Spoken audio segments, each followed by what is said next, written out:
1 Maccabees, chapter 6. King Antiochus was traveling through the upper countries, and he heard that in Elymais in Persia there was a city renowned for riches, for silver and gold, and that the temple which was in it was exceedingly rich, and that in it were golden shields, breastplates, and weapons, which Alexander, son of Philip, the Macedonian king, who reigned first among the Greeks, left behind there. So he came and tried to take the city and to pillage it, and he was not able, because his plan was known to them of the city. And they rose up against him in battle. He fled and returned to Babylon with great disappointment. Then someone came into Persia, bringing him news that the armies which went against the land of Judah had been put to flight, and that Lysias went first with a strong army and was put to shame before them, and that they had grown strong because of weapons, power, and a supply of plunder which they took from the armies that they had cut off, and that they had pulled down the abomination which he had built upon the altar that was in Jerusalem, and that they had surrounded the sanctuary with high walls, as before, and also Bethsura, his city. It came to pass, when the king heard these words, he was astonished and moved exceedingly.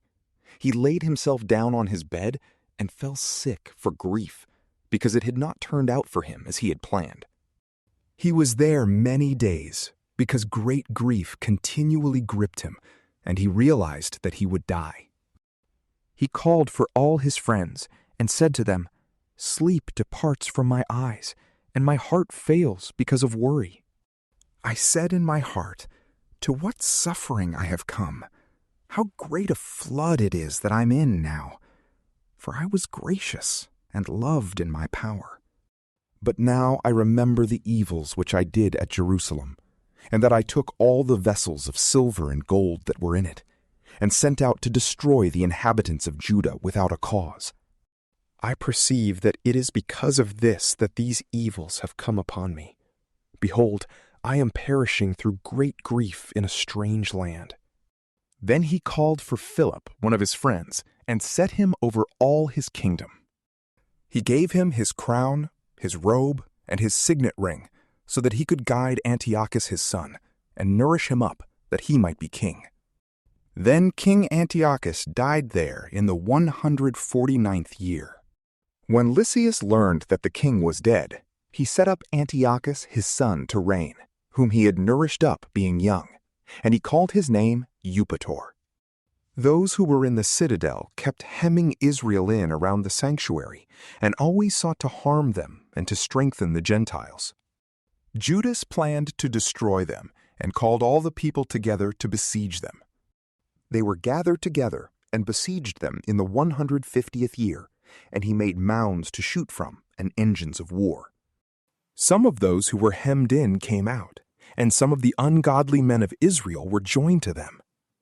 They went to the king and said, "How long will you not execute judgment and avenge our kindred?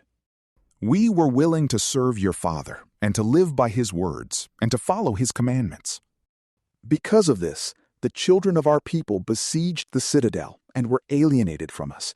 But as many of us as they could catch, they killed and plundered our inheritances. Not against us only did they stretch out their hand, but also against all their borders. Behold, they are encamped this day against the citadel at Jerusalem to take it. They have fortified the sanctuary and Bethsura. If you don't quickly prevent them, they will do greater things than these, and you won't be able to control them." When the king heard this, he was angry and gathered together all his friends, the rulers of his army, and those who were over the cavalry. Bands of hired soldiers came to him from other kingdoms and from islands of the sea. The number of his forces was 100,000 infantry and 20,000 cavalry and 32 elephants trained for war. They went through Idumea and encamped against Bethsura, and fought against it many days, and made engines of war. The Jews came out and burned them with fire, and fought valiantly. Judas marched away from the citadel and encamped at Beth-Zacharias, near the king's camp.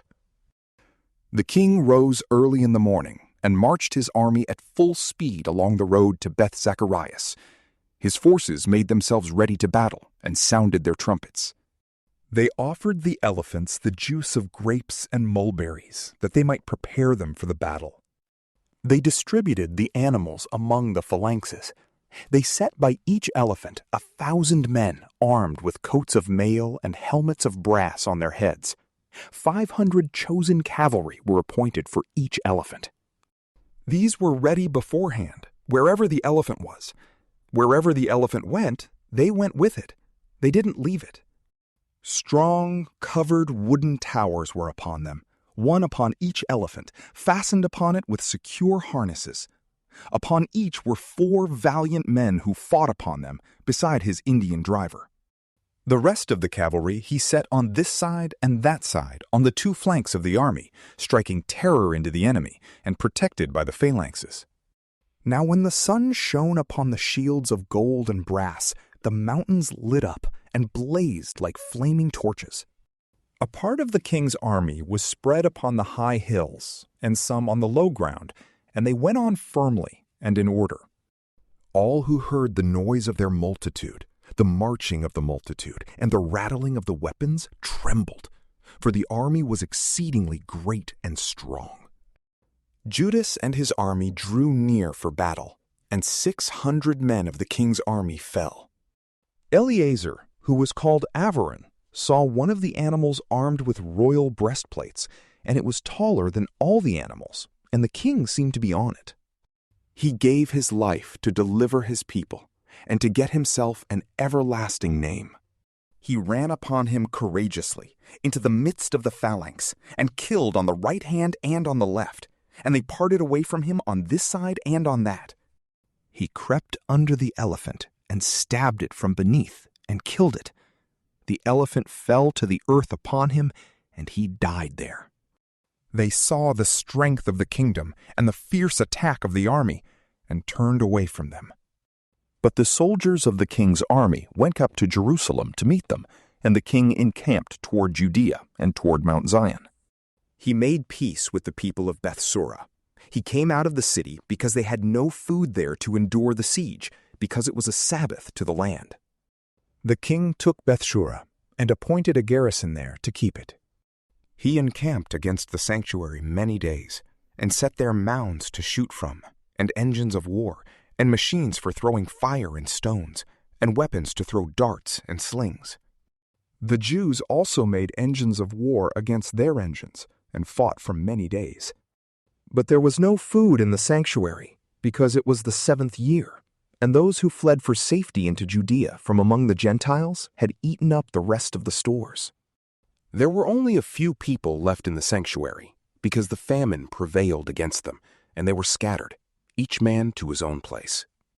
Lysias heard that Philip, whom Antiochus the king, while he was yet alive, appointed to raise his son Antiochus to be king, had returned from Persia and Media, and with him the forces that went with the king, and that he was seeking to take control of the government. He made haste and gave orders to depart.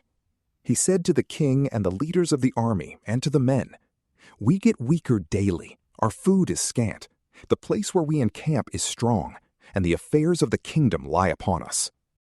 Now, therefore, let's negotiate with these men, and make peace with them and with all their nation, and covenant with them, that they may walk after their own laws as before.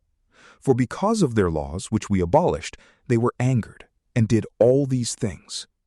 The speech pleased the king and the princes, and he sent to them to make peace, and they accepted it.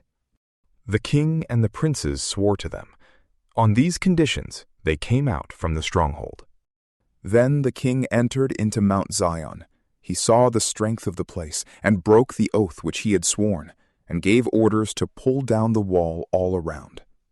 Then he left in haste and returned to Antioch, and found Philip master of the city. He fought against him and took the city by force. From PrayLamp, peace be with you.